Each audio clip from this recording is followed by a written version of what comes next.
Right? Yeah. Mm-hmm. Okay. All right, you ready? Mm-hmm. Great leaders don't make excuses, they take ownership. But most people don't start there. When things go wrong, the instinct is to blame circumstances or other people.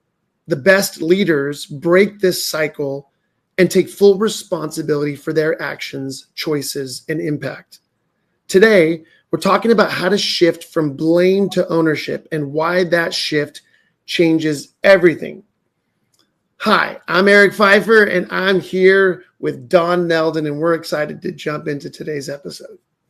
Yes, today is all about this idea of how do we take personal responsibility. And as we promised last episode, we have all of these amazing tools that will teach you step by step practically how to implement these things that will change not only your leadership, but also just how you show up in daily life. So I would love to dive into this idea of why is taking personal responsibility so difficult? That's a great question. My experience, both personally and in working with other leaders for, almost 20 years now, is that personal responsibility is a very scary proposition. And so when we feel threatened as human beings, like we all have that little, almond-sized part of our brain called the amygdala, that when we are in an environment where something feels threatening, whether it should or doesn't, our amygdala fires when it registers something may be threatening. And that could be a text, an email, a conversation with somebody, a difficult, bit of news that we found out. It could be the look that somebody gives us that we feel threatened by, we feel unsafe. And the natural human instinct is to want to regain a sense of safety and security. And for us as human beings, we just have this natural propensity to want to blame the world, to want to blame circumstances, to want to blame people, rather than taking personal responsibility. I think it's because we think it's actually giving us a sense of control to be able to scapegoat our environment, rather than to really own that our being triggered or hijacked, as we're going to talk about here in just a minute, really is our response. It's our responsibility. And so to choose to surrender our need to control our environment or to wait till it accommodates us, and to choose personal responsibility, it's a very difficult task, something that I feel like is a muscle that I've been, training and building and developing for years now. But I'm going to say this to our listeners. Personal responsibility really is the pathway to the freedom and the power that we're all actually looking for. It's such an upside down, backwards reality. But when you talk about the amygdala and our nervous system responses, they're all over the internet right now, are these memes about how our body doesn't know the difference between a harshly worded email and being chased by a bear. Yeah. And it's so true. And so when we get triggered, when those kind of lizard brain responses get triggered, we tend to default into either the victim or the villain. Talk to us a little bit about what do those look like? Yeah. So, when working with leaders, one of the first things we introduce leaders, teams, and organizations to is this idea that as human beings, we all get triggered. To be human is to get triggered. And a trigger is any experience, big, small, positive, negative, that disrupts us mentally, emotionally, and physically. And for many of us, the older we get, we develop pretty sophisticated coping mechanisms that allow us to kind of push through the difficult experiences and to try and maintain some kind of composure. But as we all know, eventually those coping mechanisms, which are great temporary solutions, don't really carry us too far. And eventually we go from just being triggered to being hijacked. And hijacked is when I say, that the amygdala is firing, and we're trying to regain some sense of security or control over our environment. And so we fall into one of these two mindsets. One is the victim, one is the villain. The victim mindset is the poor me, I'm going to throw myself a pity party. The world isn't playing fair. Nobody's listening to me. Nobody cares what's going on with me, right? And so we kind of tend to withdraw from our environment and throw ourselves a pity party. Mm-hmm. The other mindset is to move into a villain mindset, which is the opposite, where we want to assert ourselves and to control the environment around us, to make it conform to our expectations or our desires. And the challenge is both the victim and the villain mindset are actually really unhelpful. Because like I said earlier, we think we're gaining control through one of those two responses, but we're actually giving up all of our control. Yeah. Because the whole journey toward personal responsibility is recognizing I can't really control anything in the world around me. I have control over one thing, and that is my attitudes and my behavior. Now, what we also tell people is, gosh, if we can't recover once we're on this kind of hijacked trajectory, we eventually find ourselves pinballing, which is exactly what it sounds like. And we're like that pinball in the machine, just bouncing around off all these different triggers, desperately trying to keep ourselves and our relationships out of the gutter at the bottom of the game. So the whole game we're playing here is not beating ourselves, condemning ourselves for the fact that we get triggered or hijacked, that we might become susceptible to the victim or villain mindset, because that's part of what it means to be human. It's learning to recognize that that's not the only option. There is an alternative pathway. Yeah. That when we get triggered, if we can recognize there is this other pathway called the pathway of personal responsibility. And this pathway of personal responsibility is a little bit like that medicine your mama gave you when you were a kid, right? It just tastes, I don't care what it said on the cover, grape flavored, orange flavored, cherry flavored. It all tasted incredibly terrible. It does. But why did our mom make us take that medicine? Because they believed that medicine, once it got into our bodies, would actually help us, would alleviate symptoms, might actually help us in our recovery. In the same way, taking personal responsibility is a willingness to surrender and to let go of our desire to be in control of anything around us. Mm-hmm. Right? We have influence and impact in our environment. We can't control our environment. And therefore, personal responsibility is a surrendering to the fact that I can only control my attitudes, my behaviors, my responses. And here's the beautiful thing. When we choose personal responsibility, number one, we take back our true human power. Right? Because the greatest power we have is to choose our attitudes and behaviors, our responses. And where that pathway takes us is to an incredible experience of freedom, a freedom from needing to blame the world, to feel imprisoned by the world. I tell people, man, when we're pinballing and we're just stuck in that space, it's like sitting in this internal prison. Mm-hmm. And upset at the world for not letting us out, when all the while the key is in our pocket. And we get to choose when we let ourselves out. And so much of our journey with leaders is equipping them with the ability to recognize when they're triggered and hijacked, to recognize whether they're operating out of that victim or villain mindset, and then to recognize in any given moment, I actually have the keys to my own freedom.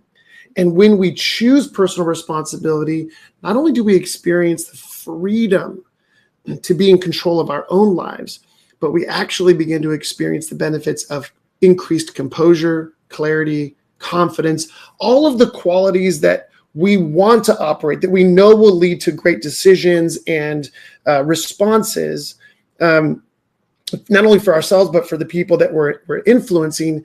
But it actually contributes toward creating an environment or a culture where other people begin to say, wow, I can choose that as well. Mm-hmm. It really is the 80-20 hack of leadership, of how we show up, right? Because for those of you who aren't familiar, the 80-20 rule says that 20% of anything in a given system is actually responsible for about 80% of the outcome. And oftentimes in this scenario, we spend 80% of our energy trying to control the environment, other people, the situation around us, when in fact, it's that 20%. It's if we can learn to control our own responses, if we can decide that we aren't a victim or, at the mercy of things that are going on around us, we actually get to experience freedom. Yeah. So I'm curious, because this is nice idea. That's right. But have you seen this play out in real time for real leaders facing real triggers? Yeah. Well, the good news is I've experienced this hundreds, if not thousands of times in my own journey as I've learned to take the path of personal responsibility. But I've also seen it hundreds and thousands of times probably with our clients. So about a year and a half ago, we started working with a new client, a large kind of raw commodities distributor here in the US. And within the first few weeks of working with the team, their executive team, I introduced them to this, what we call the pathway of personal responsibility diagram, and talked about the concepts of getting triggered and hijacked and what happens to us, what are our default mindsets. And I gave them exercises to process, like how do they respond and what's at stake, and what happens when we stay on that pathway of being hijacked and pinballing versus taking the pathway of personal responsibility. What was amazing was a week or two after we get into a coaching call with the executive team, and before I could even jump in, the president's like, Eric, I've got something to share.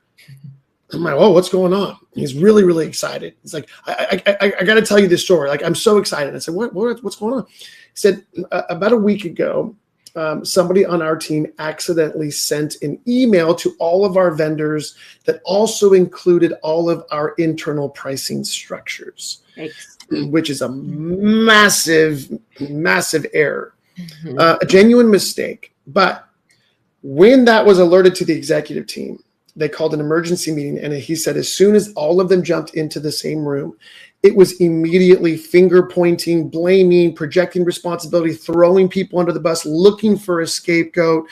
Like, we need to send out an apology and fire this person immediately and make an example of them for our vendors and for the rest of our internal team. And he said it took a few minutes before he recognized what was happening. They were all not just triggered, but hijacked. They were all playing victim or villain mindset.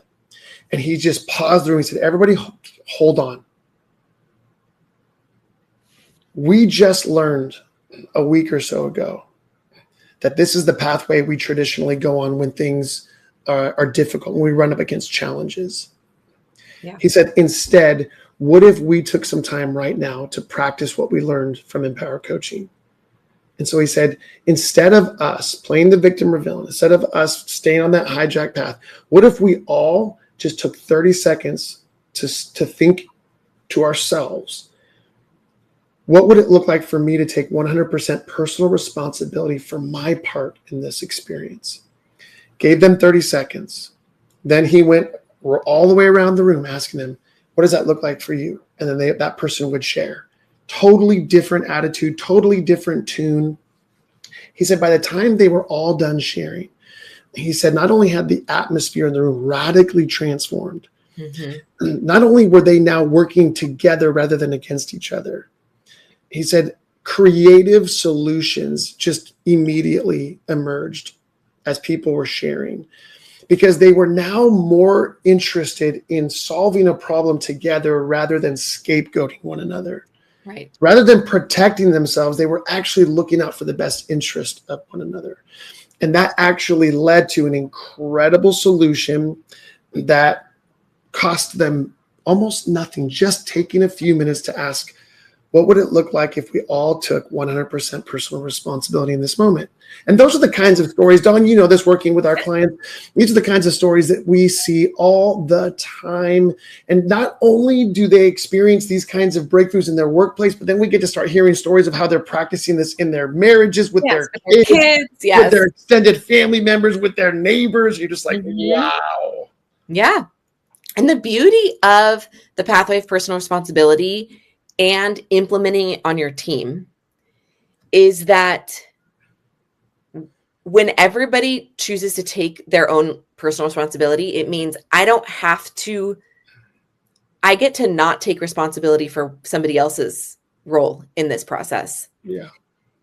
Them taking responsibility alleviates that for me. But even if they don't take responsibility, I still am free to look at the situation and take only my share. That's right. take my share of the responsibility. That's right. Yeah, because we're not looking for us to take on everybody else's responsibility. That's a common question that we get. Right. Like, do I shoulder the responsibility for everybody? Now, no. We take our responsibility, but by staying focused on ourselves, that's where our freedom comes from. We can't make somebody else choose that path that leads to freedom, Right. but we can choose it and stay on that path that leads to freedom. That's right. So I want to leave people with a practical step that they could take. Oh, gosh. Okay. What's one thing that we could do this week to one practical thing to move from good ideas to boots on the ground? How do we do this? I'm going to encourage our listeners to take 7 days and every single day and take 15 to 20 minutes to journal, which I know for a lot of our men out there, male listeners, they might say, gosh, are you kidding me? I'm not journaling. This feels like I'm writing in a diary. But I'll tell you what, it's one of the most powerful disciplines we can develop as a leader, because journaling is the activity of practicing self-awareness through self-reflection.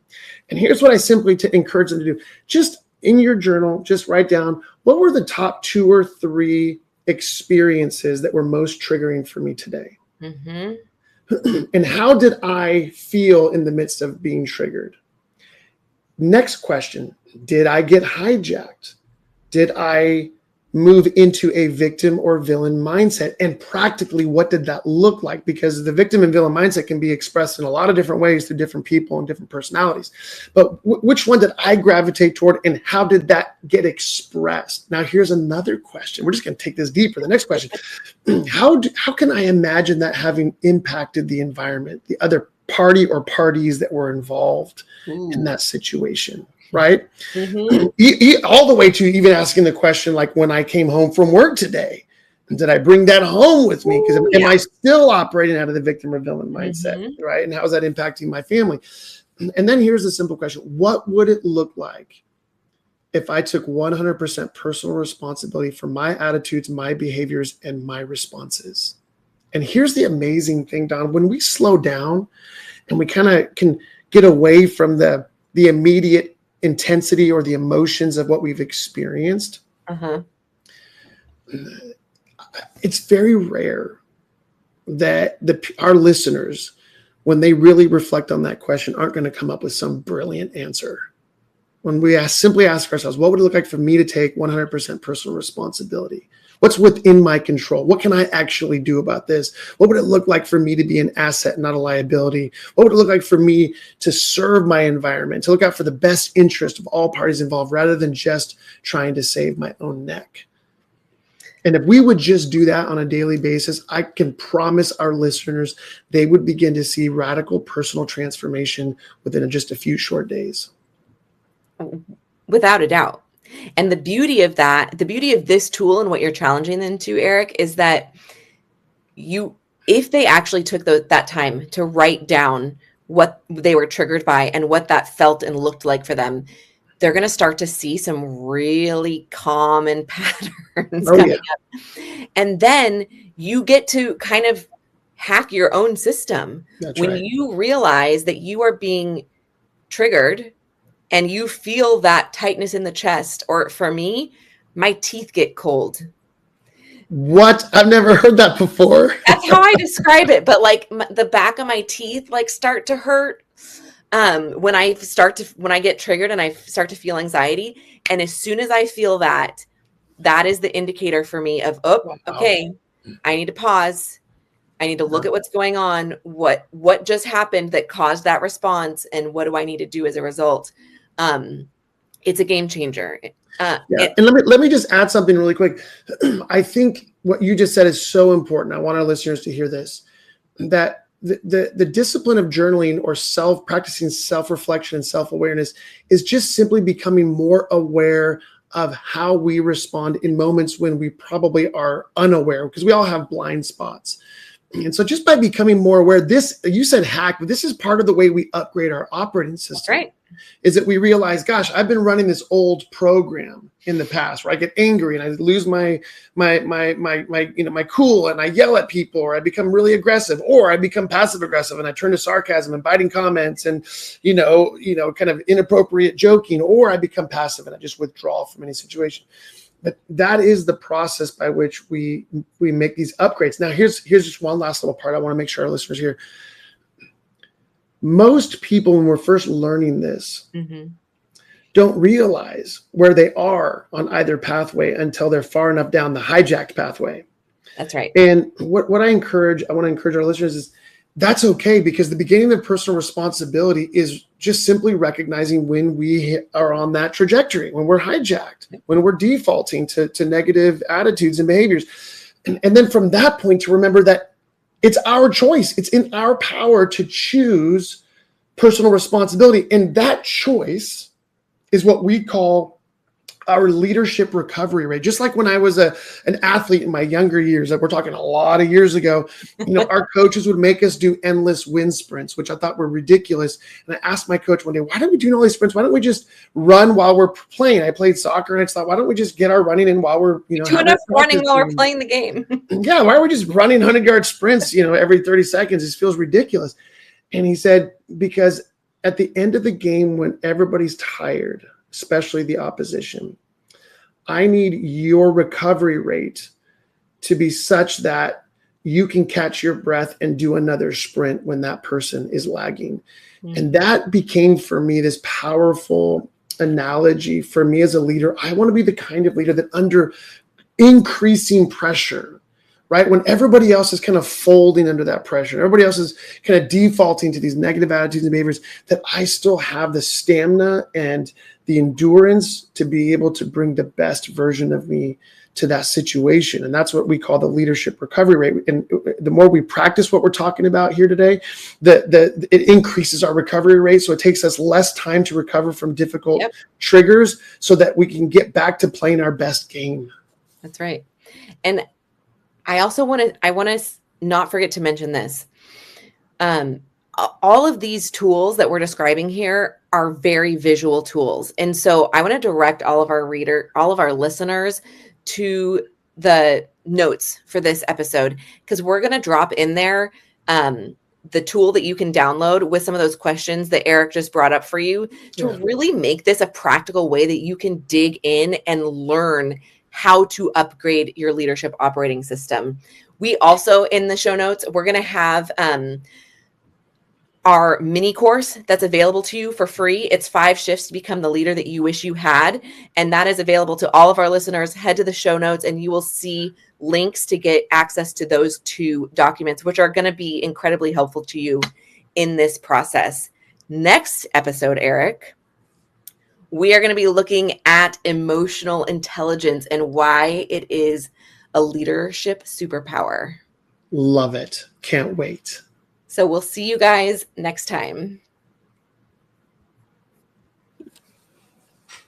Wonderful. Love it.